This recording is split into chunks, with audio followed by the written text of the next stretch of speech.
हरे रामेति कृष्णेति नाम संकीर्तनं सदा लोकक्षेमाय कुर्वन्तं प्रेमिकं सद्गुरुं भजे। जय बोलो श्री प्रेमिकेंद्र सद्गुरुनाथ महाराज की जय। सर्व संतनों की जय। हर हर नम पार्वती पतये हर हर महादेवा। गोपिका जीवन स्मरणं गोविंदा கோவிந்தா. ராதாகிருஷ்ணா சகீஸ், இப்போ எல்லா பீட்டங்கள்லாம் பார்த்து முடிச்சிட்டோம். சக்தி பீட்டம் பூரா பார்த்து முடிச்சிட்டோம்.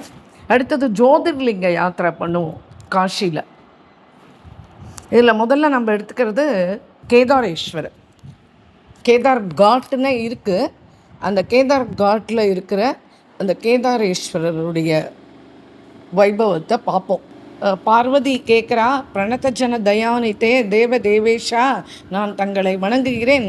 தாங்கள் பக்தர்களிடம் கிருப்பை வைத்து கேதாரேஸ்வரரை பற்றி வர்ணிக்க வேண்டும். ஏனென்றால் காசியில் உங்களுக்கு அந்த லிங்கத்திடம் மிகவும் பிரியம் உண்டு அல்லவா? அவருடைய பக்தர்களும் ஞானவான்கள் தான். உடனே மகாதேவர் கூறினார், அப்பர்னே, நான் கேதாரேஸ்வரருடைய கதையை என் வாயால் கூறுகிறேன், கேள். இதை கேட்ட மாத்திரத்தில் மகாபாபிகளும் நிஷ்பாப்பர்களாக ஆகிவிடுவார்கள். எவர் ஒருவர் வைராக்கியமான கேதாரேஸ்வரரை யாத்திரையாக சென்று வணங்குகிறானோ அவனுடைய ஜென்மாந்தர சஞ்சித பாபங்கள் யாவும் உடனே நாசம் அடைகிறது. எவர் ஒருவர் கேதார யாத்திரைக்காக வீட்டிலிருந்து கிளம்புகிறார்களோ அவர்களுடைய 2 ஜென்மங்களாக சேர்த்து வைத்த பாபங்கள் சரீரத்திலிருந்து முற்றிலும் மறைந்து விடுகிறது. பாதி வழி வந்தவருக்கும் 3 ஜென்ம பாபம் விலகுகிறது. தேகமாகிய வீட்டிலிருந்து பெருமூச்சுடன் கிளம்பி செல்கிறது. ஒருவர் தனது வீட்டில் இருந்து கொண்டு சந்தியா சமயம் கேதாரத்தின் நாமத்தை 3 முறை ஜெபித்தாலும் அவனுக்கு நிச்சயமாக கேதாரேஸ்வர பலன் கிடைக்கிறது. கேதார சிவனுடைய ஆலய பிராகாரத்தை பார்த்து அங்குள்ள ஜலத்தை குடிப்பவர்களுக்கு 7 ஜென்மம் செய்த பாபம் நசுக்கிறது. ஹரபாப குண்டத்தில் ஸ்நானம் கேதாரேஸ்வரரை பூஜித்தால் கோடிக்கணக்கான ஜென்மங்களுடைய பாபங்கள் விலகுகின்றன.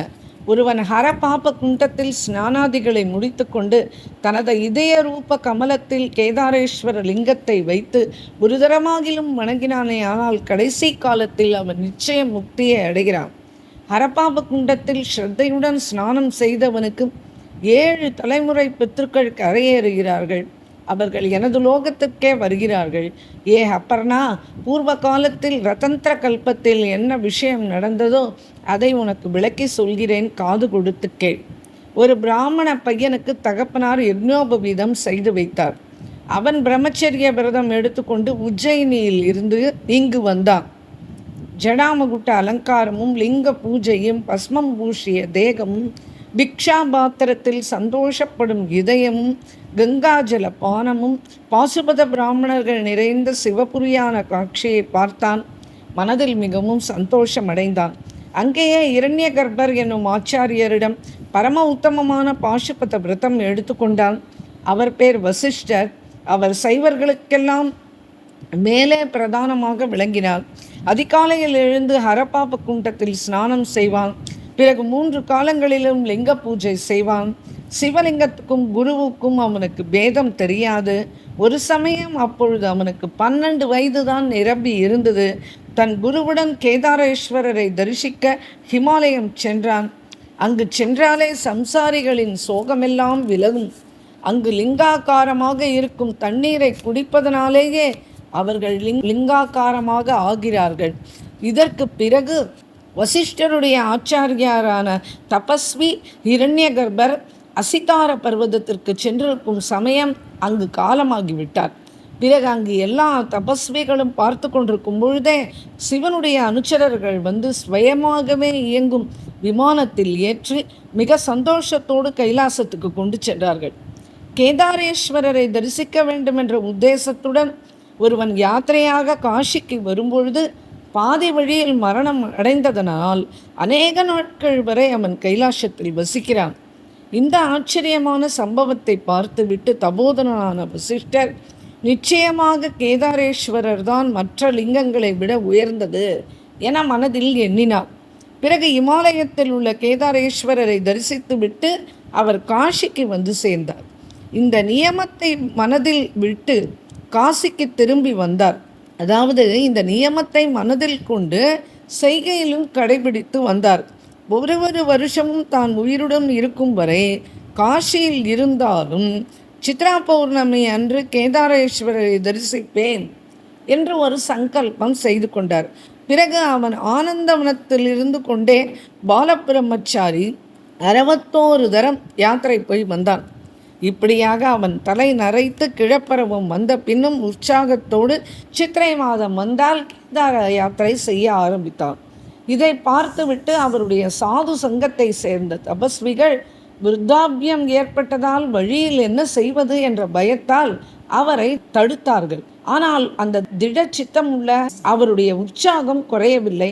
அவர் யோசித்தார், நான் மார்க்கத்தினேயே இறந்து விட்டேன், ஆனால் என் குருவைப் போல எனக்கும் நற்கதி கிடைக்கட்டுமே என்று எண்ணினார். ஏ பார்வதி, இந்த விதமாக சங்கல்பம் செய்து கொண்டிருந்த பிராமணர்களுடைய அன்னத்தையே புஜிக்கும் அந்த தபோதனனிடம் நான் மிகவும் சந்தோஷமடைந்தேன். அதனால் அந்த தபோத்தமனுடைய கனவில் எழுந்தருளி நான் இவ்விதம் கூறினேன், ஏ திருடபிரதா, நான் உன்னிடம் மிகவும் சந்தோஷமடைந்தேன். நீ என்னை கேதாரேஸ்வரர் என்றே அறிவாய். உனக்கு இஷ்டமான வரங்களை என்னிடம் பிரார்த்தித்து வாங்கிக்கொள். இதற்கு நீ யோசிக்க வேண்டாம் என்றேன். அப்பொழுது அவர் கூறினார், கனவு கண்டால் போதுமா, அது பொய் அல்லவா என்றார். அப்பொழுது நான் திரும்பவும் அவனிடம் கூறுகிறேன், அப்பவித்திரமான ஜனங்களுடைய கனவுதான் பலிக்காது. உன்னை போல ஜிதேந்திரியர்களுடைய கனவு என்றும் பலிக்கும். ஏ பிராமணோத்தமா, நீ கனவில் சந்தேகத்தை முதலில் விடு, வரத்தை கேள். உன்னை போல சாத்வீக விருத்தி உடையவர்களுக்கு கொடுக்கக்கூடாததும் ஒன்றும் இல்லை. என்னுடைய இந்த வார்த்தைகளை கேட்டுவிட்டு இரண்யகர்பரின் சிஷ்யரான அந்த அந்தனோத்தமன் என்னிடம் வரம் கேட்டான். ஏ தேவேஷா, தாங்கள் சந்தோஷம் அடைந்தீர்களா? ஆனால் என் கூட வரும் எல்லோருக்கும் தாங்கள் அனுகிரகம் செய்ய வேண்டும். எனக்கு இந்த வரம்தான் வேண்டும். ஹே தேவி, அந்த பரோபகாரியான வசிஷ்டரின் வாக்குகளை கேட்டு நான் மிகவும் சந்தோஷம் அடைந்தேன். அவரிடம் சரி, நான் அப்படியே ஆகுக என்று கூறினேன். நான் அவரது பரோபகார புத்தியை கண்டு அவரது தபஸின் பலனை 2 மடங்காக்கினேன். மறுபடியும் ஒரு வரம் கேள் என்றேன். ஏ உமே, அந்த திருடசைவ விரதன், அந்த மகா பிராஜ்ஞன், அந்த வசிஷ்டன், அப்படியானால் தாங்கள் இமாச்சலத்திலிருந்து இங்கு வந்து வசிக்க வேண்டும் என்று என்னிடம் விண்ணப்பித்து கொண்டான். பிறகு நான் அவனுடைய தபஸினால் ஆக்கர்ஷிக்கப்பட்டு இமாலயத்தில் ஒரு கலையை மாத்திரம்தான் அங்கு வைத்து உள்ளேன். மற்ற எல்லா கலைகளுடன் காசியில் வசிக்க துவங்கினேன். பிறகு அதிகாலையானதும் எல்லோரும் பார்க்கும்போது தேவதைகளும் ரிஷிகளும் துதிக்க நான் இமாலயத்திலிருந்து புறப்பட்டு விட்டேன். வசிஷ்டரை முன்னிட்டு சமஸ்த யாத்ரீக வர்க்கங்களையும் தினமும் அனுகிரகித்து கொள்ள அரபாபம் என்னும் சரசில் கரையில் நான் வசிக்க தொடங்கினேன். என்னையும் என்னை சார்ந்த ஹரபாப தீர்த்தத்திலும் ஸ்நானமும் ஆராதனையும் செய்த வசிஷ்டரும் அவருடைய தோழர்களும் சரீரத்தினுடைய சித்தி அடைந்தார்கள். அப்பொழுது முதலே நான் அபிமுக்த கஷேத்திரத்தில், விசேஷமாக கலியுகத்தில் இந்த கேதார லிங்கத்தில் சாதகர்களுக்கு சித்தி அளிக்கும் பொருட்டு எப்பொழுதும் வசித்து வரலானேன். இமாலய பர்வதத்தில் ஏறி கேதாரநாதரை தரிசித்தால் என்ன பலன் கிடைக்குமோ அதை விட 7 மடங்கு அதிக புண்ணியம் காசியில் கேதாரேஸ்வர தர்சன மாத்திரத்தினாலேயே சித்திக்கும். இமாலயத்தில் நிர்மலமான கௌரி குண்டம், அம்ச தீர்த்தம், மதுதாரா இவைகள் இருக்கின்றன. அவைகள் இன்றும் காசியில் அப்படியே இருக்கின்றன. முன்பெல்லாம் இந்த ஹரபாப தீர்த்தம் 7 ஜென்மங்களில் செய்த பாவங்களை போக்கெடுத்து கொண்டு இருந்தது. பிறகு கங்கை வந்து அதில் சேர்ந்த பின் கோட்டிக்கணக்கான ஜென்மங்களுடைய பாவங்களை அது நாசமடைய செய்கிறது. அங்கு ஒரு தரம் 2 காகங்கள் சண்டை போட்டுக்கொண்டு கங்கையில் விழுந்தன. அவை 2ம் பலர் பார்த்து கொண்டிருக்கும் போதே அம்ச பட்சிகளாக மாறி பறந்து சென்றன. அதனாலேயே இந்த தீர்த்தத்துக்கு அம்ச தீர்த்தம் என்ற பெயர் வந்தது. ஏ கௌரி, இந்த மகத்தான மடுவில் நீதான் முதலில் ஸ்நானம் செய்தாய். அந்த காரணத்தால் இந்த உத்தமமான தீர்த்தம் கௌரி குண்டம் என்று இங்கு பிரசித்தமாயிற்று. கங்கைக்கு மதுதாரா என்ற பெயர் உண்டு. ஏனென்றால் அது இங்கே மகா மோகாந்தரத்தை விலக்கி அநேக ஜென்மங்களாக உண்டான ஜடத்தன்மையை போக்கடிக்கிறது.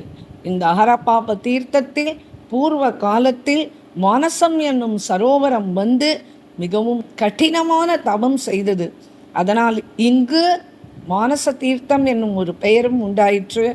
முன்பு இங்கு ஸ்நானம் செய்தால் போதும் முக்தி கைமேல் கிடைத்து வந்தது. ஆனால் துன்பத்தில் சிக்கிய தேவர்கள் இந்த விஷயமாக என்னிடம் பிரார்த்தித்து கொண்டார்கள். அதாவது தேவர்கள் துதித்தார்கள், ஏ தேவதேவா, இந்த கேதார குண்டத்தில் ஸ்நானம் செய்வதனாலேயே எல்லோருக்கும் முக்தி கிடைக்க வேண்டும். இந்த வர்ணா என்று இருந்தால் வர்ணாசிரம தர்மம் சிதறி போய் சிருஷ்டி மறைந்துவிடும். அதனால் தாங்கள் இங்கு சரீரத்தை விடுபவர்களுக்கே முக்தி கொடுக்க வேண்டும். ஸ்நானம் செய்தால் மட்டும் போதாது. நான் அவர்களுடைய வேண்டுகோளுக்கு சரி என்று சொல்லிவிட்டேன். ஆனால் ஹே மகாதேவி, அப்பொழுது முதல் கேதார குண்டத்தில் ஸ்நானம், பக்தி பாவத்துடன் எனது பூஜை, என் நாம ஜபம் இவைகளை செய்வதால் அந்நிய ஊரில் மரணமடைந்தவர் கூட என்னால் மோட்சலட்சுமியை தானம் செய்ய பெறுகிறார்கள். இங்கே கேதார தீர்த்தத்தில் ஸ்நானம் செய்து ஒருவன் திட சித்தத்துடன் பிண்டதானம் செய்தானே ஆனால் அவனுடைய 101 தலைமுறையை சேர்ந்த பித்ருக்கள் சம்சார சாகரத்தில் இருந்து கரை ஏறுகிறார்கள்.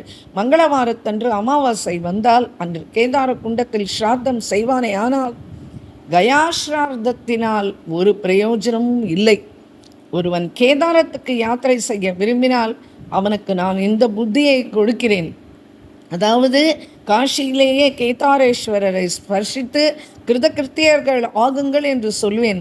ஒருவன் சித்திரை மாசத்து கிருஷ்ணபட்சத்து சதுர்தசி அன்று விரதமிருந்து 3 கை ஜலம் குடித்துவிட்டு உபவாசம் இருந்தால் அவன் இருதயத்தில் கேதாரேஸ்வரர் வசிப்பார்.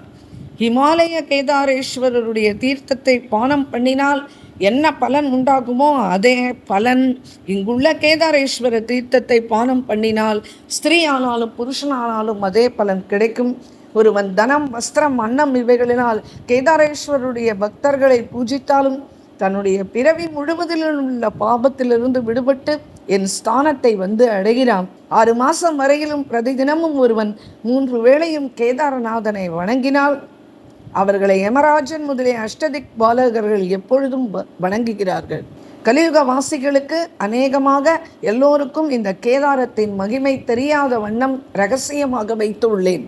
ஆனால் அப்படி தெரிந்த ஒரு புண்ணியாத்மாவுக்கு எல்லாம் தெரியும். ஒருவன் ஒரு தடவையாவது கேதாரேஸ்வரரை தரிசித்திருந்தால் அவன் என்னுடைய அனுச்சரனாகி விடுகிறான். அதனால் கருத்துடன் கேதாரேஸ்வரரை தரிசிக்க வேண்டும். கேதாரேஸ்வரருடைய வடக்கு பாகத்தில் பரம உத்தமமான சித்ராங்கதேஸ்வரர் லிங்கம் இருக்கிறது. அதை தரிசனம் செய்வதால் ஒருவன் சர்க்கத்தின் நித்தியபோகத்தை அனுபவிக்கிறான். கேதாரேஸ்வரருக்கு தென்பாகத்தில் நீலகண்டேஸ்வரர் இருக்கிறார். அவரை தரிசனம் செய்தால் சம்சாரமாகிய சர்ப்பத்தால் கடியுண்ட ஜனங்களுக்கு அதன் விஷத்தினால் ஒரு பயமும் ஏற்படாது. வாயு கோணத்தில் அம்பரீஸ்வரேஸ்வரரை தரிசனம் செய்தால் சம்சாரத்தினுடைய கர்ப்பவாச யாதனையை அனுபவிக்க மாட்டான். அதன் பக்கத்திலேயே இந்திரத்திமனேஸ்வரர் என்னும் லிங்கத்தை பூஜை செய்தால் அவன் தேஜோமயமான இந்திர விமானத்திலேறி சர்க்கலோக ஆனந்தத்தை அனுபவிப்பான். அதற்கும் தெற்கு பக்கத்தில் காலஞ்சரேஸ்வரர் என்னும் லிங்கம் இருக்கிறது. அதை தரிசனம் செய்தால் அவன் காலத்தையும் வயோதிகத்தையும் ஜெயித்து என் உலகத்தில் அநேக நாட்கள் அவன் வசிப்பான். சித்ராங்கதரேஸ்வரருடைய தரிசனம் வடக்கு பக்கத்தில் இருக்கும் ஷேமலிங்கத்தை தரிசனம் செய்தால் இகலோகத்திலும் பரலோகத்திலும் எங்கும் அவனுக்கு க்ஷேமமே உண்டாகும். ஸ்கந்தர் கூறினார், ஏ விந்தே விவர்த்தகா, இந்த விதமாக மகாதேவர் தன்னுடைய வாயினால் கேதாரேஸ்வரருடைய ஆவிர்வாவமான இந்த கதையை கேட்டவன் கணமாத்திரத்தில் நிஷ்பாபனாகி சிவலோகத்தை அடைகிறான். இவ்விதம் கேதாரேஸ்வர மகாத்மியம் நிறைவு பெறுகிறது. இந்த கேதாரேஸ்வரர் கோயில் எங்கே இருக்குது அப்படின்னு கேட்டானா, ஹனுமான் காட்டுக்கு பக்கத்தில் கேதாரேஸ்வரர் காட் ரொம்ப பக்கத்திலே, சிந்தாமணி விநாயகர் கோயிலுக்கும் பக்கத்திலேயே இருக்குது. சதா இந்த கோயில் காலையிலேருந்து ராத்திரி வரைக்கும் திறந்தே தான் இருக்கும். எப்போ வேணால் போய் தரிசனம் பண்ணலாம். கோயிலுக்கு பின்னாடி பக்கம் ஒரு 20-30 படிக்கட்டு இறங்கினா கேதார் காட் இருக்குது. படகு மூலமாக வேறு இடத்துல தங்கி நம்ம வரணுன்னாலும் கேதார் காட்டில் இறங்கிக்கலாம். படகு வழியாக வந்து அந்த கேதார் காட்டில் இறங்கி ஒரு 20-30 படிக்கட்டு ஏறி மேலே வந்தால் கேதாரேஸ்வரரை தரிசனம் பண்ணலாம். இங்கே வந்து சாயரக்ஷ பூஜை ரொம்ப விசேஷம், எல்லாருமே பார்ப்பா. சாயரக்ஷ பூஜையை பார்த்துட்டு பின்னாடி வந்து அந்த படிக்கட்டில் தரிசனம் பண்ணுறதுக்கு உட்காந்துட்டா அப்போ வந்து கங்கா ஹாரத்தையும் தரிசனம் ஆகும். அதுக்கப்புறமா இந்த பிரதோஷம் கேதாரேஸ்வரருடைய உமா பார்வதி அவள் வந்து கேதாரேஸ்வரரும் கேதார கௌரியும் 2 பேரும் சேர்ந்து ரிஷப வாகனத்தில் உலாவர காட்சி ரொம்ப அற்புதமாக இருக்கும். அது காண கிடைக்காத காட்சி. இப்படி நவராத்திரி சமயத்துலையும் இங்கே பிரமாதமாக குழுலாம் வச்சு அப்படி ஒரு பூஜைகள் நடக்கும். சதா தேவி உபாசகர்கள் இந்த பெரிய மண்டபம், அதனால் அங்கங்கே உட்காந்துட்டு அவாவா ஜபம், காயத்ரி ஜபம் அவாவா எடுத்துட்டு ஜபங்கள்லாம் பண்ணுவாள். மொத்தத்தில் இந்த கேதாரேஸ்வரர் காட்டு ரொம்ப பவித்திரமான இடம். இந்த இடச்சிச்ச மாத்திரேன நமக்கு வந்து அத்தனை பாபங்களும் விலகும் அப்படின்னு சாக்ஷாத் கேதாரேஸ்வரரே தன்னுடைய வாயினால் திருவாய் மலர்ந்து எழுதிக்கிறார். அதனால் காஷிக்கு போகிறவா அவசியம் இந்த கேதார் காட்டை பார்த்துட்டு வாங்குவோம். இப்போ நம்ம வந்து இந்த ஜோதிர்லிங்கத்தில் இந்த கேதாரேஸ்வரருடைய மகாத்மியத்தை பார்த்துட்டோம். அடுத்து மேலே ஒன்றா நம்ம பார்ப்போம். ராதேஷ்ணா. இன்றைய தினம் ஜோதிர்லிங்கத்தில் நாம் ஓங்காரேஸ்வர லிங்கத்தை பற்றி பார்க்க போகிறோம். மிகவும் புண்ணியம் வாய்ந்த அமரகண்ட கஷேத்திரத்தில் இருந்து வந்த ஓம்காரேஸ்வர பீட்டத்தை பற்றி பார்க்க போகிறோம். இந்த ஓங்காரேஸ்வரர் யாருக்கு ஆத்மாத்மகமாக இருப்பவர், அவருடைய ஸ்வரூபம் என்ன, அப்படி ஆராதித்தவர்களுக்கு இவர் என்ன வரம் கொடுத்தார், பார்வதி தேவியின் இந்த வச்சன அமிர்தத்தை பருகி பரமசிவன் ஓங்காரேஸ்வரருடைய பரம விசித்திர கதையை கூறத் தொடங்கினார். தேவதேவர் கூறினார், அப்பர்னே, முதலாவது ஓங்காரேஸ்வரர் இங்கு எப்படி ஆவிர்பவித்தார் என்பதை முதலில் கூறுகிறேன் கேள். ஏ மகாதேவி, பூர்வ காலத்தில் விஸ்வகர்த்தா பிரம்மா இதே ஆனந்தவனத்தில் உக்கிர சமாதியில் இருந்து கொண்டு மிகவும் கடுமையான தவம் செய்தார். பின் 1000 யுகம் ஆன பின்பு பாதாளத்தை பிளந்து கொண்டு திக்குகளை பிரகாசப்படுத்தி கொண்டு ஒரு பெரிய ஜோதி கண்ணெதிரே தோன்றியது. பிரம்மாவின் அந்தக்கரணத்தின் நிஷ்காம சமாதியின் பலத்தால் உண்டான பரம ஜோதியே வெளியே வந்தது எனவும் கூறலாம். ஒரு நாழிகை பூமி பிளந்ததால் சட சட சட என்ற சப்தம் உண்டாயிற்று. இந்த சப்தத்தினால் வசீகரிக்கப்பட்ட பிரம்மதேவரின் சமாதி மெல்ல மெல்ல கலைந்தது. பிரம்மா சமாதி கலைந்து மெல்ல கண்ணை திறந்து நோக்கினார். அவர் தன் முன் அதி அற்புதமாக ஜொலித்து கொண்டிருப்பதை கண்டார். சத்வகுணம் நிறைந்த ரிக்வேதத்தின் க்ஷேத்திரமான சிருஷ்டியின் பாலகனாய் நரநாராயணாத்மகனாய் தமோகுணத்துக்கும் அப்பால் என்ற சாக்ஷாத் அகாரத்தையும் அதன் முன்பாக ரஜோகுணமான யஜர்வேதத்தின் ஜென்ம பூமி எல்லா சிருஷ்டிகளுக்கும் காரணமான எல்லா பிரம்ம சிருஷ்டிக்கும் பிரதிபிம்ப ஸ்வரூப உக்காரத்தையும் அதற்கு பிறகு சங்கேதமாக கூறிய மந்திரத்தை போல் நிஷப்தமாக கிருஷ்ணவர்ண ஸ்வரூபமான தமோரூப சாமவேதத்தின் ஜென்மஸ்தலமான சாட்சாத் ருத்ரஸ்வரூப பிரளயத்துக்கு காரணமான மகாரத்தையும் பார்த்தார். பிறகு தன் கரங்களை அகல விரித்து விஸ்வரூபம் எடுத்து நிற்கும் ஆதாரமான சகுண நிர்குண சொல்ல முடியாத நாத பிரம்மத்துக்கு இருப்பிடமாக பரமானந்தமான ஒரு பூர்த்தியையும் கண்டார். எதையெல்லா வாங்மயங்களுக்கும் காரணமான சப்த பிரம்மம், அதாவது வேதம் என்று கூறுகிறோமோ, அந்த நாதத்தின் மேல் சர்வ பிரதானமான காரணங்களுக்கும் காரணமான ஜெகஜோதி தபோபலத்தினால் கண்ணுக்கு தென்பட்ட பிந்து ரூபத்தையும் பிரம்மா பார்த்தார். அது தனது பிரபாவத்தினால் சமஸ்த லோகங்களையும் பாலித்து வருகிறதோ, ஓம் என்று கூறப்படுகிறதோ, அந்த பரத்துக்கும் பரமான மேலான பரம்பொருளான அந்த உருவமற்ற பொருளை உருவமாக இங்கு பிரம்மா பார்த்தார். அது தனது ஜபத்திலேயே ஆழ்ந்திருக்கும் பக்தனை பவசாகரத்துக்கு அப்பால் கரை சேர்க்கிறதோ, அப்படி தாரணை செய்வதாலேயே தாரகம் என்ற பெயர் பெற்றதுவோ என்று பிரம்மா பிரத்யட்சமாக பார்த்தார். பரமமோட்சத்தை விரும்பும் ஜனங்களால் துதிக்கப்படும் பொழுது அல்லது சர்வத்திற்கும் மேலானது என்று தியானிக்கப்படும் பொழுது பிரணவம் என்று அறியப்படுகிறதோ, தன்னை சேவிப்பவர்களுக்கு பரமபதத்தை அருளுகிறதோ, அந்த சாந்தமயமான பிரணவத்தை பிரம்மா பார்த்தார். எது வேதம் 3க்கும் தத்துவமோ, எது சாட்சாத் பரமாத்மாவோ, எது துரியத்துக்கும் மேலானதோ, எது சர்வாத்மகமோ, அதை அந்த நாதபிந்து ஸ்வரூபத்தை அம்சவாகன பிரம்மா பார்த்து தனது கண்களில் ஏற்றிக்கொண்டார். எல்லாவற்றுக்கும் ஜென்மஸ்தானமாயும் எல்லா வேதத்துக்கும் உற்பத்தி ஸ்தானமாயும் இருக்கும் அதை பத்மயோனி பிரம்மா தனது முன்னால் கண்டு தனது கண்களுக்கு விருந்தாக்கி கொண்டார். எது திரிகோணத்தினால் கட்டுண்டு ரிஷப உருக்குண்டு எப்பொழுதும் போ போ என்று கூறிக்கொண்டு இருக்கிறதோ அதை பரமேஷ்டியான பிரம்மா தனக்கு முன்னால் தரிசித்தார். எதற்கு 4 கொம்புகளும் 7 கைகளும் 2 மஸ்தகங்களும் இருக்கின்றனோ அந்த தர்மமான ரிஷபத்தையும் பிரம்மா கண்டார். எதன் உதரத்தில் பூத பவிஷ்ய வர்த்தமானங்கள் அடங்கி இருக்கிறதோ 4 வேதம் புராணம் 5 பிரம்மாக்கள் இவைகள் அடங்கி உள்ளனவோ அகாரம் உகாரம் மகாரம் நாதம் பிந்து இவை 5 பிரம்மாக்கள் இவையெல்லாம் அடங்கிய அந்த பிரம்மஸ்வரூபத்தை அந்த பிரம்மா பார்த்தார். பிறகு பிரம்மா பிரபஞ்சத்துக்கு வேறானதும் பஞ்சாட்சர மயலிங்கம் ரூபமானதும் ஈஸ்வர ரூபமானதுமான சங்கரரை துதித்து கொண்டாடத் தொடங்கினார்.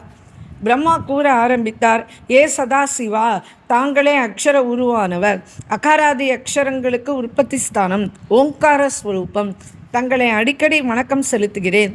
ஏ நிராகாரா, தாங்களே அகார உக்கார மகாரமானவர், தாங்களே ரூபாதீதர், ஆனாலும் ருக்யஜுர் சாமவேதத்தின் உருவும் தாங்களே, அதனால் தங்களுக்கு நமஸ்காரம்.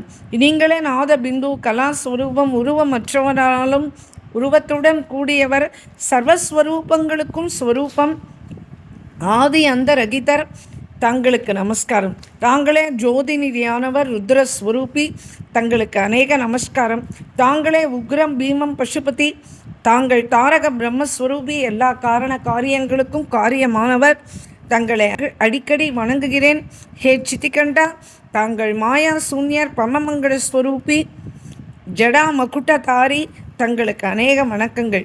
ஏ கிரீஷா, பலன் அளிப்பவரில் தாங்களே சிரேஷ்டர், பசுக்களாகிய ஜீவர்களுக்கு யக்ஞ ரூபமாக விளங்குபவர், சிறியதும் பெரியதும் பருத்ததும் ஜரை அடைந்ததுமான எல்லா உருவமும் நீங்களே, தாங்களே குமரனுக்கு குரு, குமரனுடைய வடிவமும் தாங்களே, தாங்களே ஸ்வேதவர்ணம் சாமவர்ணமாகவும் இரத்தவர்ணமாகவும் மஞ்ச வர்ணமாகவும் இருக்கிறீர்கள்.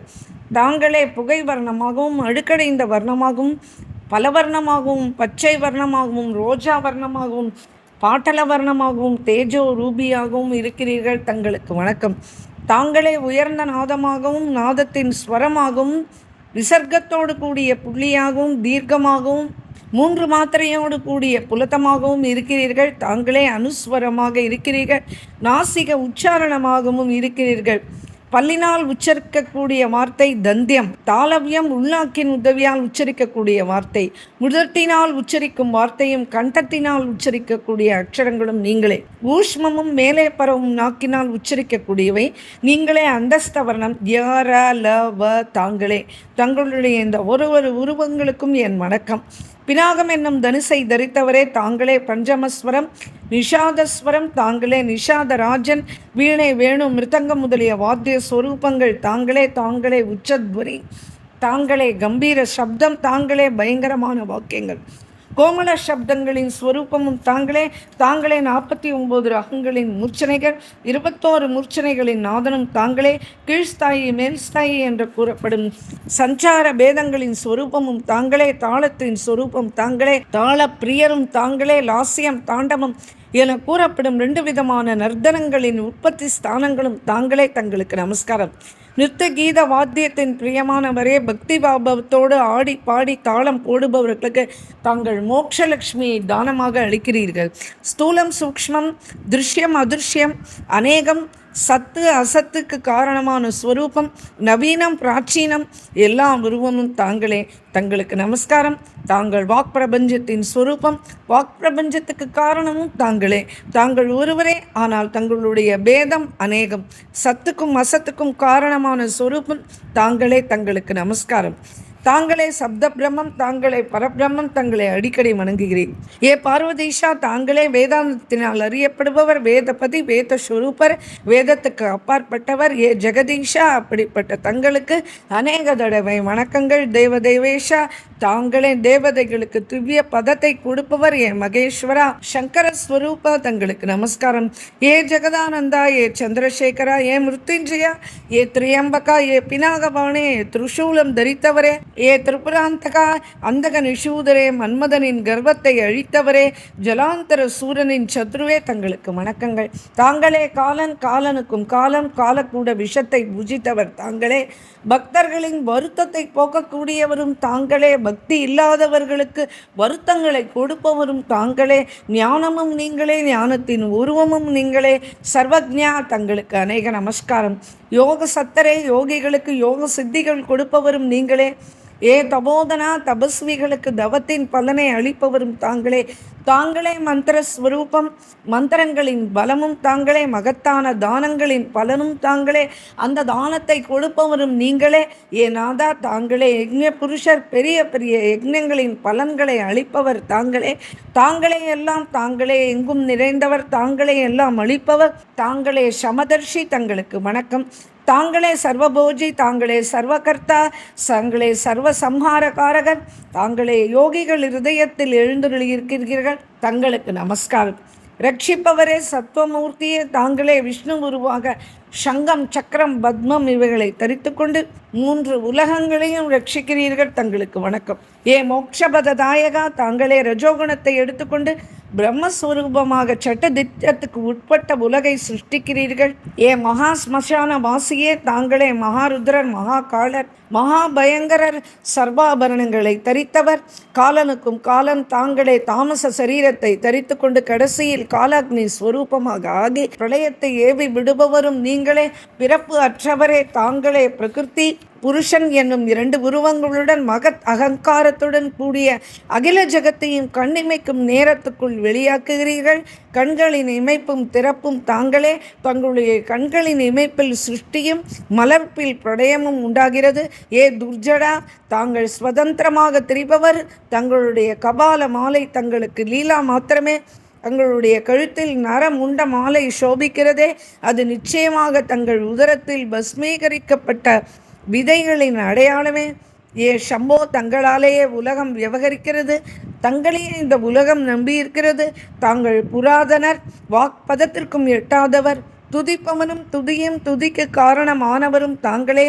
எனக்கு நமசிவாயா என்ற மாத்திரம் சொல்ல தெரியுமே தவிர எனக்கு வேறொன்றும் அறியேன். தாங்களே என் சரணதாத்தா, தாங்களே பரமகதி, நான் தங்களையே வணங்குகிறேன். இந்த விதமாக பிரம்மா அநேகம் தடவை ஓம்காரேஸ்வரர் என்னும் மகாலிங்கமான மகேஸ்வரரை ஸ்தோத்தரித்து பூமியில் தண்டமாக விழுந்து வணங்கினார். இப்பொழுது ஈஸ்வரர் கூற ஆரம்பித்தார், கிரீந்திர தனையா, அப்பொழுது நான் பிரம்மாவின் பரம ஐஸ்வர்ய சம்பத்துக்கு மூலதனமான இந்த விசித்திரமான ஸ்துதியை கேட்டுவிட்டு மிகவும் சந்தோஷமடைந்தேன். பிறகு எனக்கு உருவம் இல்லை, ஆனாலும் அந்த லிங்கத்தின் சங்கர மூர்த்தியாக ஆவிர்பவித்து பிரம்மாவிடம் கூறினேன், நான் சந்தோஷமடைந்தேன், உன்னுடைய இந்த ஸ்துதியால் நீ என்னிடம் வரம் கேட்டுக்கொள் என்றார். இதை கேட்டு பிரம்மா எழுந்து நின்று உடனே என்னை கண்டு ஜெய ஜெயா ஜெய ஜெயா என கோஷித்து 2 கைகளையும் கூப்பி வணங்கி கூறலிற்றார். அவர் குரல் ஆனந்த மிகுதியால் தழுதழுத்தது. கண்கள் ஆனந்த பாஷ்பத்தை பெருகின. உலகாங்கிதம் அடைந்து தழுதழுத்த குரலில் கூறத் தொடங்கினார், ஹே மகாபிரபோ, தாங்கள் என்னிடம் சந்தோஷமாக இருக்கும் பட்சத்தில் எனக்கு வரம் அவசியம் தர வேண்டும் என்று நீங்கள் எண்ணும் பட்சத்தில், ஏ சங்கரா, இந்த மகாலிங்கத்தில் எப்பொழுதும் தாங்கள் சாநித்தியம் இருந்து கொண்டிருக்க வேண்டும். எனக்கு அந்த வரத்தை நீங்கள் அருள வேண்டும். வேறு ஒரு வரமும் வேண்டாம். இந்த லிங்கத்துக்கு ஓம்காரேஸ்வரர் என்று பெயர் வழங்கப்படட்டும். இந்த லிங்கம் பக்தர்களுக்கு மோட்சத்தை அளிக்க வல்லதாக இருக்கட்டும். ஸ்கந்தர் கூறினார், ஏ அகஸ்திய மகாரிஷியே, பகவான் சிவபிரான் விதாதா கூறுவதை கேட்டு அதை ஆமோதித்து ததாஸ்து என்று கூறினார். மேலும் இந்த ஸ்துதியினால் பெரிதும் மகிழ்ச்சி அடைந்த சங்கரர் மேலும் அநேக வரங்களை கீழ்கண்டவாறு அளித்தார். ஈஸ்வரன் கூறினார், ஏ சுரஸ்ரேஷ்டா, பரம தபஸ்வியே, நீ எல்லா வேதங்களுக்கும் இருப்பிடமாக விளங்குவாய். எனது அனுகிரகத்தினால் சிருஷ்டி தொழிலை நடத்த அருகதை உடையவனாக ஆவாய். நீ எல்லோருக்கும் பிதாமகராகவும் மதிக்க தகுந்தவராகவும் இருக்கப் போகிறாய். ஹே வித்தியே, சப்த பிரம்ம ஓங்கார ரூப மகாலிங்கம் உன் தபஸுக்கு பலனளிக்கவே இப்பொழுது வெளிப்பட்டிருக்கிறது. இதை ஆராதிப்பவருக்கு பிரம்மபதம் வெகு தூரத்தில் இல்லை. இந்த ஆனந்த கானனத்தில் எல்லோருக்கும் மோட்சம் அளிக்கக்கூடிய அகாரம், உகாரம், மகாரம், நாதம், பிந்து இவைகளின் சின்னமாக இந்த லிங்கம் இனி சிவ பஞ்சாயனம் என்று அழைக்கப்படும். ஒரு பிராணி மத்ஸ்யோதரி தீர்த்தத்தில் ஸ்நானம் பண்ணி ஓங்காரேஸ்வரரை தரிசனம் செய்தால் பிறகு ஜனனியின் உதர துக்கத்தை வாழ்க்கையில் இனி பார்க்க மாட்டான். இது நாதேஸ்வர லிங்கம். இது மிகவும் துர்லபமானது. ரம்யமான மத்ஸ்யோதரி தீர்த்தத்தில் இதை தரிசனம் செய்து தொட்டு தடவி கொடுத்தால் அவனுக்கு இது விசேஷ முக்தியை அளிக்கும். இந்த லிங்கத்தில் கபில தேவரின் ஜோதி ஜுவலித்து கொண்டிருக்கிறது. அதனால் இதை கபிலேஸ்வர லிங்கம் என்றும் கூறலாம். மழை காலத்தில் கங்கை பெருகி மத்ஸ்யோதரி தீர்த்தத்தில் கலக்கும் சமயம் கபிலேஸ்வருடைய சமீபம் வரை வருகிறது. அந்த சமயம் இதில் ஸ்நானம் செய்தால் பிரம்மஹத்தி தோஷம் அவனை விட்டு விலகும். கங்கை ஜலம் வருணை நீர் எதிர்த்து செல்லும் சமயம் அதில் ஸ்நானம் செய்து நாதேஸ்வரனான இந்த லிங்கத்தை வழிபட்டு தியானித்தால் ஜனங்களுக்கு அதற்கு பிறகு வாழ்க்கையில் சோகம் கிடையாது. ஒரு நாளும் சோகம் ஏற்படாது. அஷ்டமி சதுர்தசி முதலிய தினங்களில் 8000 தீர்த்தங்கள் சப்த சமுத்திர தீர்த்தத்துடன் மத்ஸ்யோதரியில் கலக்கிறது. அந்த சமயம் கங்கையும் ஓங்காரேஸ்வரருக்கு சமீபம் வரும். அது மிகவும் புண்ணியமான தினம் ஆகும். தேவதைகள், ரிஷிகள், பித்ருக்களுக்கு இது ஒரு பிரியமான தினமாகும். அந்த சமயத்தில் மத்ஸ்யோதரி தீர்த்தத்தில் ஓங்காரேஸ்வருடைய சமீபத்தில் ஸ்நானம், தானம், ஜபம், ஹோமம், தேவ பூஜை செய்தால் அக்ஷயமான பலனை அளிக்கும். ஓங்காரேஸ்வரரை தரிசித்த மாத்திரத்தில் அஸ்வமேதையாக பலன் கிட்டும். அதனால் காசி கஷேத்திரத்தில் மிகவும் பிரயத்தனம் செய்து எப்படியாவது இந்த ஓங்காரேஸ்வரரை தரிசனம் செய்ய வேண்டும். எவர் ஒருவர் இந்த நாதேஸ்வரரை தரிசனம் செய்யவில்லையோ அரிதாக கிடைத்த அவனுடைய மனித ஜென்மம் 4 புருஷார்த்தங்களுக்கும் சாதனமாக இருந்த போதிலும் நீர்மேல் குமிழி போல் வியர்த்தம்தான். மத்ஸ்யோதரி சானம், பிண்ட தானம், கபிலேஸ்வருடைய தரிசனம் இவைகளால் மனிதன் பித்ருணத்திலிருந்து விடுபடுகிறான். மோகவசத்தினால் அநேக பாதக செயல்களை ஒருவன் செய்தாலும் காசியில் ஓங்காரேஸ்வருடைய தரிசனம் ஒன்றினாலே யமராஜ தரிசனம் கிடைக்காமல் போகும். பித்ருக்கள் தங்கள் வம்சத்தில் பிறந்த ஒருவனாவது ஓங்காரேஸ்வருடைய தரிசனத்துக்கு செல்வதை கண்டால் சந்தோஷமடைந்து நடனம் ஆடுகிறார்கள். காரணம் என்றால் அந்த புத்திசாலியான சந்தானம் எந்தெந்த பித்ருக்களை நினைத்து தியானம் செய்கிறானோ அந்த பித்ருக்கள் உடனே பிரம்மபதம் அடைகிறார்கள். 1,00,000 ருத்ர ஜபம் செய்வதால் கிடைக்கும் பலன் பக்தி பூர்வமாக கண்களில் நீர் வழிய ஓங்காரேஸ்வரை தரிசிப்பதாலேயே கிடைக்கும். எவன் ஆனந்த வனத்தில் சர்வாபிஷ்ட தாயகரான ஓங்காரேஸ்வரை தரிசனம் செய்யவில்லையோ அந்த ஜென்மம் எடுத்தவன் பூமிக்கு பாரமே ஒழிய வேறு இல்லை. ஓங்காரேஸ்வருடைய தரிசனம் மாத்திரத்திலேயே பூமண்டலத்தில் உள்ள சமஸ்தலிங்கங்களையும் தரிசனம் பண்ண பலன் கிடைக்கிறது.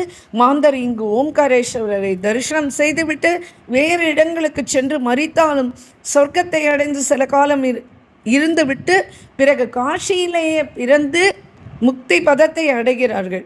பிரம்மன்னு, நான் எப்பொழுதும் இந்த லிங்கத்தில் சாநித்தியமாக இருக்கிறேன். இது சத்தியம். இந்த லிங்கத்தை அர்ச்சித்தவருக்கு நிச்சயமாக மோட்சம் அளிப்பேன்.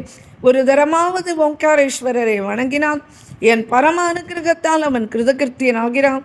ஓங்காரேஸ்வரருக்கு மேற்கு பக்கத்தில் தாரக தீர்த்தம் இருக்கிறது. இங்கு ஸ்நானம் முதலிய ஜலக்கிரியைகளை செய்வதால் மனிதன் துர்கதியிலிருந்து விடுதலை ஆகிவிடுவான்.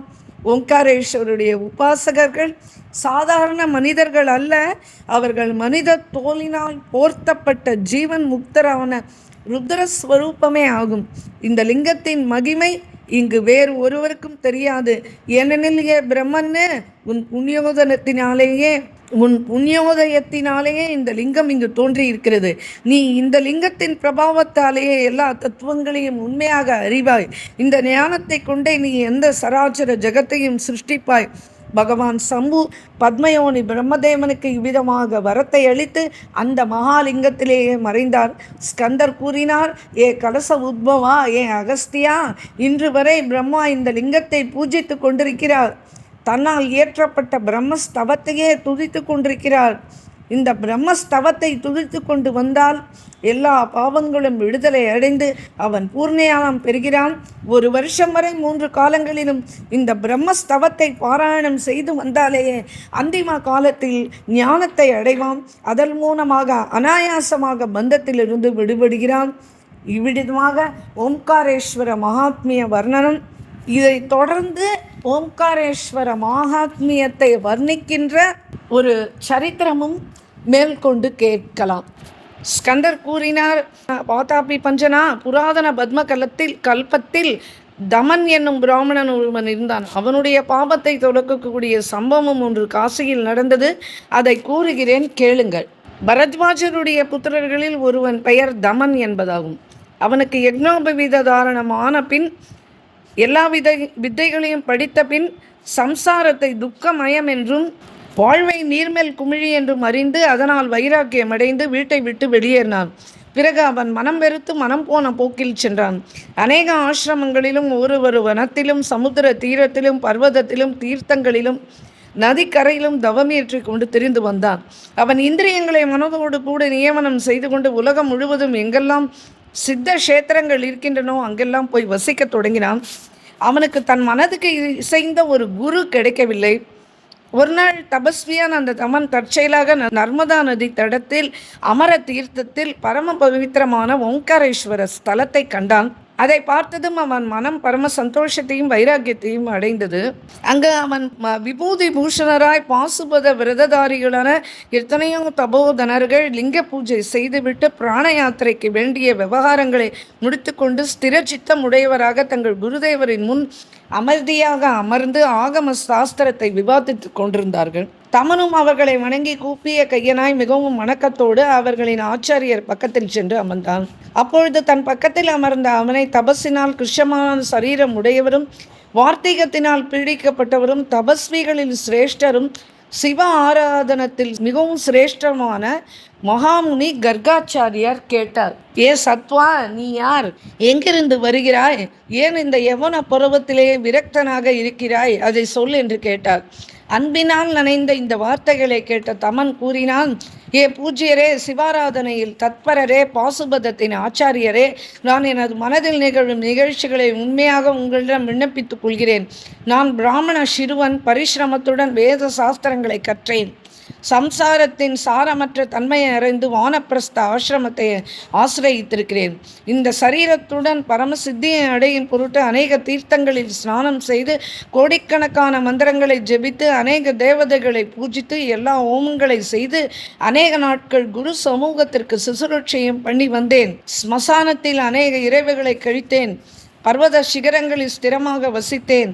ஆயிரக்கணக்கான திவ்ய ஔஷதிகளை சேவித்தேன். எத்தனையோ ரசாயனங்களை சேவித்தேன். யமராஜருடைய வாயை போன்ற பெரிய பெரிய குகைகளில் வசிக்கும் சித்தர்களை சேவிக்க நுழைந்தேன். கடுமையான யம நியமங்களை கைகொண்டு உன்னதமான தவங்களை செய்து வந்தேன். ஆனால் ஏ பிரபோ, எங்கும் சித்திகளின் முளையை கூட காண முடியவில்லை. இப்படி பூமண்டலத்தில் அலைந்து தெரிந்து கொண்டு தங்கள் சரணங்களை இப்பொழுது வந்து அடைந்தேன். இங்கு விரும்பிய சித்தையை அடைந்து மனம் ஸ்திரமாக இருப்பது போல எனக்கு தோன்றுகிறது. நிச்சயமாக தங்கள் முக கமலத்திலிருந்து உதிரும் வச்சனங்களை கேட்ட மாத்திரத்தில் எனக்கு பரமசித்தி கிடைக்கும். இதில் கொஞ்சம் கூட சந்தேகம் இல்லை. ஆனால் இந்த பிருத்திவி சம்பந்தமான ஸ்தூல சரீரத்திலேயே பரமசித்தி அடையும்படியான ஒரு உத்தம உபதேசத்தை செய்து அருளுங்கள்.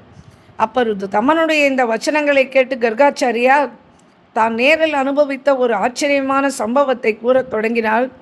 அங்குள்ள பாசுபத விரததாரிகளான திருட சித்தத்தை உடைய மோட்சத்தை விரும்பும் சிஷ்ய கணங்களும் இதை கேட்க தயாரானார்கள். கர்காச்சாரியார் கூறத் தொடங்கினார், நீ இந்த சரீரத்தோடைய சித்தி அடைவதற்கு விரும்புகிறாயானால் அதற்கு ஒரு உபாயம் கூறுகிறேன், சாவதானமாக கேள். கர்காச்சாரியார் மேலும் கூறுவார், நீ இந்த சரீரத்தோடைய சித்தி அடைவதற்கு விரும்புவாயானால் அதற்கு ஒரு உபாயம் கூறுகிறேன், சாவதானமாக கேள். அபிமுக்தம் எனும் ஒரு மகாக்ஷேத்திரம் இருக்கிறது. அது சஜ்ஜனங்களுக்கு சர்வ முக்தியும் அளிக்க வல்லது. தர்மார்த்த காம மோட்சங்களுக்கு அது இருப்பிடமாகும். அங்கு ஆசிரியத்திற்கும் சர்வ ஜந்துக்களுடையும் கர்மரூபமான விட்டில் பூச்சிகளுக்கு அது தீப ஒளிக்கு சமானமாகும். அபிமுக்தம் அப்படின்னு சொல்கிறது காஷியை தான். சூரியனைப் போல அந்தகார ரூபமான அஜ்ஞானத்தை நாசம் செய்வதால் அது கர்மரூபமான விருட்சங்களுக்கு காட்டுத்தீ, சம்சாரமான சாகரத்துக்கு அது வடவாமுகாக்னி, மோட்சலக்ஷ்மிக்கு க்ஷீரசமுத்திரம், சுகத்தை சுட்டி காட்டும் கோயில் ஸ்ரீகாசி, மயக்கமாகிய நீண்ட நிதிரையில் படுத்திருப்பவர்களுக்கு அவர்களை விழிக்கச் செய்யும் கண்டாநாதமாகும். அங்கு வந்து போகும் களைப்படைந்த வழிப்போக்கர்களுக்கு அது வழியில் உள்ள விருட்சமாகும். தங்குவதற்குள்ள ஆசிரயஸ்தானமாகும்.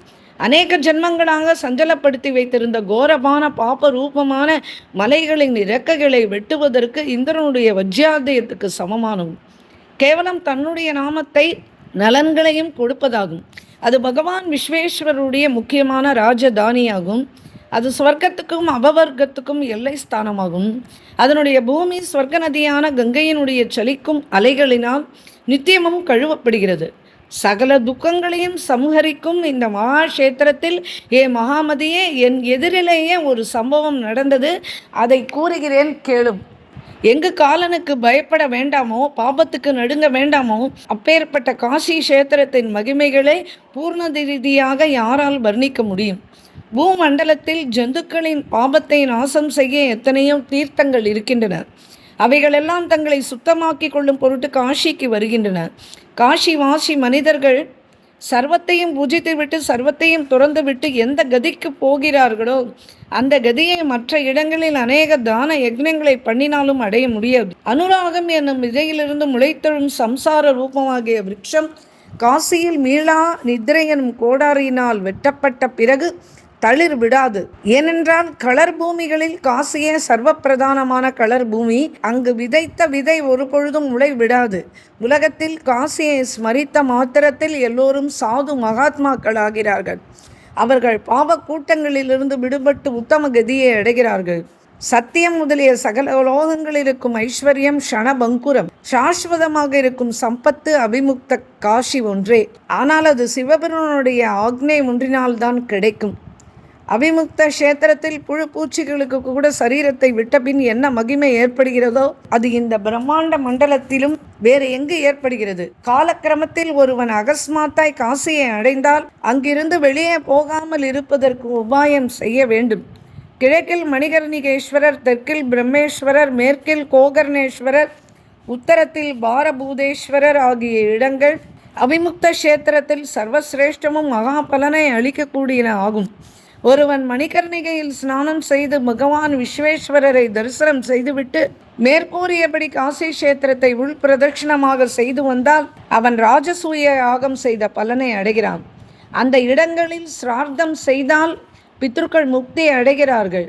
பிரம்மாண்ட மண்டலத்தில் அபிமுக்த கஷேத்திரத்துக்கு சமமான சாதகர்களுக்கு சித்தி அளிக்கக்கூடிய மற்றொரு கஷேத்திரம் வேறு எந்த இடத்திலும் இல்லை. இது எப்பொழுதும் சத்தியம் சத்தியம் சத்தியம் என்று கர்காச்சாரியார் கூறுகிறார். இந்த கஷேத்திரத்தை சித்தி புத்தியுள்ள உக்கிரமான சிவகணங்கள் கையில் பாசமும் வாளும் வைத்துக்கொண்டு துஷ்டர்களிடமிருந்து எப்பொழுதும் ரட்சித்து கொண்டிருக்கிறார்கள். பயங்கரமான அட்டகாசகர்கள் என்னும் பெயருடைய காவலாட்கள் 1 கோடி சிவகணங்கள் சூழ இரவும் பகலும் துர்நடத்தையுள்ள ஜனங்கள் அணுகாமல் இந்த கஷேத்திரத்தின் வாசலின் மேற்கு பாகத்தை ரட்சிக்கிறார்கள். அதை போலவே கோட்டி கோட்டி சிவகணங்கள் கூட பூததாத்ரீஷன் என்னும் பெயருடைய தலைவன் தெற்கு பக்கத்தில் ரட்சிக்கிறான். அதே போல கோகர்ணன் என்னும் பெயருடைய கணன் மேற்கு துவாரத்தை ரட்சிக்கிறான். வடக்கு வாசலை கண்டாகர்ணன், அதை போல ஈசான வாசலை முக்கை சாக பக்தரனும், அக்னி கோணத்தை பீஷணனும், நிறுத்தி கோணத்தை சங்குகர்ணனும், வாயு கோணத்தை திருமிச்சண்டனும் ரட்சிக்கிறார்கள். இந்த விதமாக இந்த பெரிய தேஜஸ் உள்ள கணங்கள் க்ஷேத்திரத்தை ரட்சிக்கிறார்கள். கங்கைக்கு அக்கறையில் இருந்து கொண்டு காலாக்ஷன், ரணபத்ரன், கௌலேயன், காலகற்பணன் என்னும் பெயருடைய சிவகணங்கள் மேற்கு பாகத்தை ரட்சிக்கிறார்கள். அசிநதிக்கு அக்கறையில் இருந்து கொண்டு வீரபத்ரன், லவன், கர்த்தம சித்த விக்கிரகன், ஸ்தூலகர்ணன், மகாபாகு என்னும் கணங்கள் தெற்கு பாகத்தை ரட்சிக்கிறார்கள். தேகலை விநாயகருக்கு சமீபத்தில் இருந்து கொண்டு விசாலாக்ஷன், குண்டோதரன், மகாபீமன், மகோதரன் என்னும் கணங்கள் மேற்கு துவாரத்தை ரட்சிக்கிறார்கள். வருணையின் அக்கறையில் இருந்து கொண்டு நந்திசேனன், பஞ்சாலன், கரபதன், கரகண்டன், ஆனந்த கோபன், பப்ரு இவர்கள் வடக்கு பாகத்தை ரட்சிக்கிறார்கள். இவ்விதமாக நன்றாக பாதுகாக்கப்பட்ட இந்த மகா புண்ணிய கஷேத்திரத்தில் ஓம்காரேஸ்வரர் என்னும் லிங்கம் இருக்கிறது. இங்கு அநேக சாதகர்கள் இந்த சரீரம் இருக்கும் பொழுதே பரம சித்திகளை அடைந்திருக்கிறார்கள். இந்த லிங்கத்தை ஆராதனை செய்த கபிலர், காவர்ணி, ஸ்ரீகண்டர், பிப்பலர், அம்சுவான் ஆகிய எல்லா சைவ சித்தாந்திகளும் சித்தி அடைந்திருக்கிறார்கள். இவர்கள் எல்லோரும் இந்த லிங்கத்தை பஞ்சோபச்சாரங்களுடன் பூஜை செய்து உடுக்கை அடித்து கொண்டு நடனமாடி இந்த லிங்கத்திலேயே லயம் அடைந்திருக்கிறார்கள். மகா புத்திசாலியான பிராமண சிரேஷ்டா, உத்தமனே, அங்கு இன்னும் ஒரு விசித்திரமான சம்பவம் நிகழ்ந்தது, அதையும் உன்னிடம் கூறுகிறேன் என்று கர்காச்சாரியார் மேலே கூறத் தொடங்கினார். ஒரு தவளை அந்த லிங்கத்தின் பக்கத்தில் திரிந்து கொண்டு பிரதட்சணமாக வருவதும் லிங்கத்துக்கு சமர்ப்பிக்கப்பட்ட அக்ஷதையை தின்று கொண்டும் இருந்தது. ஆனால் சிவனுடைய நிர்மால்யத்தை பூஜித்ததால் அதற்கு மரணம் ஏற்படவில்லை. அது சிவநிர்மால்யத்தை பூஜித்த பாபத்தினால் க்ஷேத்திர எல்லைக்கு வெளியில் சென்று மரணம் அடைந்தது. விஷத்தை பூஜிப்பது நல்லது, ஆனால் சிவநிர்மால்யத்தை ஒரு பொழுதும் புசிக்க கூடாது. ஏனென்றால் விஷம் சாப்பிட்டவனைத்தான் கொல்லும். ஆனால் சிவநிர்மால்யம் புத்திர பௌத்திரர்கள் வரை நாசமடையச் செய்யும். சிவ சம்பத்தை சாப்பிட்டு கொழுத்திருக்கும் ஜனங்களை சாதுக்கள் தொடக்கூடாது. ஏனென்றால் சிவ சம்பத்தை அனுபவித்தவர்கள் அந்த பலத்தினால் ரௌரவம் என்னும் நரகத்தை அடைகிறார்கள். அது இருக்கட்டும். ஒரு நாள் அந்த தவளை இங்கும் அங்குமாக தாவுவதை பார்த்த காகம் அதை தன் அலகினால் கொத்தி கொண்டு க்ஷேத்திர எல்லைக்கு வெளியே சென்றது. அந்த காகம் தவளையை தூர எரிந்து விட்டது. அதனால் அது இறந்து விட்டது. அதற்கு பிறகு அந்த தவளை காலக்கிரமத்தில் அந்த க்ஷேத்திரத்தில் லிங்கத்தை பிரதட்சணம் செய்து தொட்ட புண்ணியத்தினால் பவித்திரமாகி காசியிலேயே புஷ்பவடு என்னும் கிரகத்தில் புண்ணியவதி என்னும் பெயருள்ள ஒரு பெண்ணாக பிறந்தது.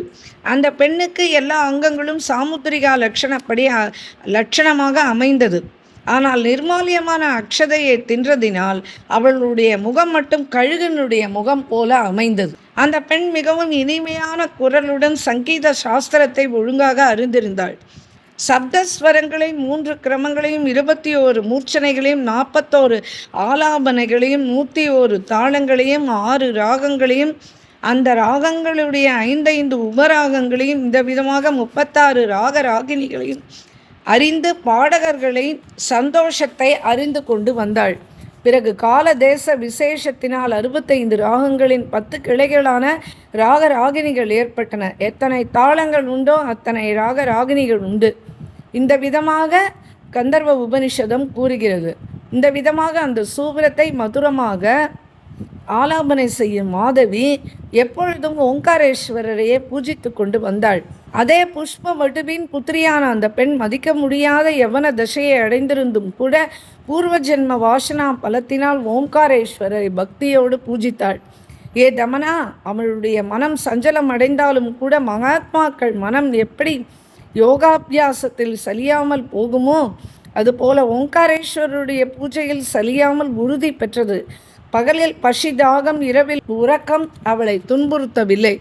அந்த லிங்கத்தை தரிசனம் செய்ததினால் அவள் மனம் சோம்பலின்றி அமைதியாக இருந்தது. இரவும் பகலும் அவள் இமைகளை கொட்டும் நேரத்தை கூட அந்த சாத்வியான கன்னிகை லிங்க பூஜைக்கு இடையூறாக கருதினாள். இந்த கண்கள் மூடி திறப்பது கூட லிங்க தரிசனத்துக்கு இடையூறாக அல்லவா இருக்கிறது. இதற்கு பிராயஷ்சித்தம் என்ன செய்வது என்று எண்ணினாள். அந்த கன்னிகை இந்த விதமாக சிந்தித்து கொண்டு லிங்கத்தை ஆராதித்து வந்தாள். தாகம் எடுத்தால் கூட லிங்கத்தின் நாமாமிர்தத்தையே தண்ணீராக பருகினாள்.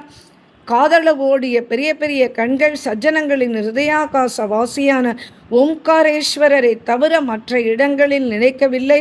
அவளுடைய காதுகளில் ஓம்காரேஸ்வருடைய ஜபத்தை தவிர வேறு சப்தங்கள் விழவில்லை.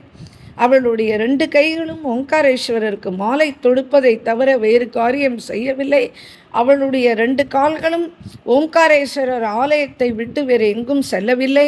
பிரம்ம பிரகாஷகர், பிரணவத்திற்கு வாஷ்யமானவர், பரமசார ஸ்வரூபர், 3 வேத ஸ்வரூபர், சப்த பிரம்மம், நாத பிந்து, சர்வ கலைகளுக்கும் இருப்பிடம், அக்ஷர ஸ்வரூபம், விஸ்வரூபர், காரிய காரணாத்மகர், வரேண்யர், வரப்பிரதர், சர்வசிரேஷ்டர், சாஸ்வதர், ஈஸ்வரர், சர்வலோகத்துக்கும் பிதா, சர்வ ஜந்துக்களையும் பரிபாலிப்பவர், எல்லா உலகங்களையும் சம்ஹரிப்பவர், எல்லா உலகத்தாராலும் வந்திக்கப்படுவர், ஆதி அந்தியமற்றவர், நித்தியர், சர்வமங்களர், சங்கரர், அவ்யயர், அத்யுதயர், துருகுணாந்தயர், பக்த ஹிருதய வாசி, நிருபாதி, நிராகாரர், நிர்விகாரர், நிரஞ்சனர், நிர்மலர், நிரகங்காரர், நிஷ்பிரபஞ்சர், சொப்ரகாசர், சர்வாத்ம ராமர், அனந்தர், சர்வ வியாபகர், சர்வதர்ஷகர், சர்வஸ்வதாத்தா, சர்வ சுகாஷ்பதர், எல்லாம் ஓங்காரேஸ்வரரே.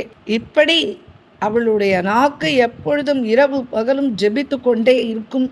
வேறு ஒரு பெயரும் அவளுடைய நாவில் வராது. அவளுடைய நாக்கு எப்பொழுதும் ஓங்காரேஸ்வரருடைய நாம ரசத்தையே ருசி பார்க்கும். வேறு ரசங்கள் அவளுக்கு தெரியாது. மாதவி அங்கு பிரதிகமும் பெருக்கி முழுகுவாள். சித்திர விசித்திரமான கோலங்கள் போடுவாள். பூஜா பாத்திரங்களை தேய்த்து வைப்பாள். அந்த இடத்தில் ஓங்காரேஸ்வரரின் நித்திய பூஜை பண்ணுபவர்கள் பாசுபத யோகத்தை சேர்ந்தவர்கள். அந்த பெண் அவர்களை தகப்பனார் என்று மதித்து ஸ்ரத்தையோடு சிசுரூட்சை செய்வாள். ஒரு தடவை வைகாசி மாசத்து சுக்லபக்ஷ சதுர்தசி அன்று பகல் முழுவதும் உபவாசம் இருந்து இரவு கண் விழித்து காலையில் ஸ்நானம் செய்த மாதவி பிராத காலத்தில் தரிசனம் செய்ய யாத்திரையாக வந்த பக்த ஜனங்கள் இங்கும் அங்கும் சென்ற பின் மிகவும் சந்தோஷத்தோடு கோவிலை பெருக்கி துடைத்து லிங்கத்துக்கு பூஜை செய்து பிற்பாடு மதுர கீதங்களை பாடி பக்தி பரவசமாக ஆடிக்கொண்டு ஓங்காரேஸ்வரரை தியானித்து கொண்டு அந்த லிங்கத்திலேயே மறைந்து போனாள். அங்குள்ள பிரதான ஆச்சாரியரும் மகா தபஸ்விகளும் பார்த்து கொண்டிருக்கும் பொழுதே மகா புத்திமதியான அந்த கன்னிகை அந்த பார்த்திவ சரீரத்தோடு வானளாவ கிளம்பிய ஓங்கார லிங்கத்தின் ஜோதியில் ஜோதி ஸ்வரூபமாக கலந்து விட்டாள். இந்நாள் வரையிலும் அந்த க்ஷேத்திர நிவாசிகள் வைகாசி மாதம் சுக்ல சதுர்தசி அன்று அந்த ஓங்காரேஸ்வர ஆலயத்துக்கு யாத்திரையாக சென்று உற்சவமாக கொண்டாடுகிறார்கள். அங்கு சதுர்தசி என்று உபவாசம் இருந்து கண் விழித்தவர்கள் வேறு எங்கு மரணமடைந்தாலும் ஞானவான் ஆகிறார்கள். பிரம்மாண்டத்துள் அடங்கிய சர்வ தீர்த்தங்களும் இந்த வைகாசி மாத சுக்லபக்ஷ சதுர்தசி அன்று ஓம்காரேஸ்வரரை தரிசிக்க ஆவல் கொண்டு வருகின்றன.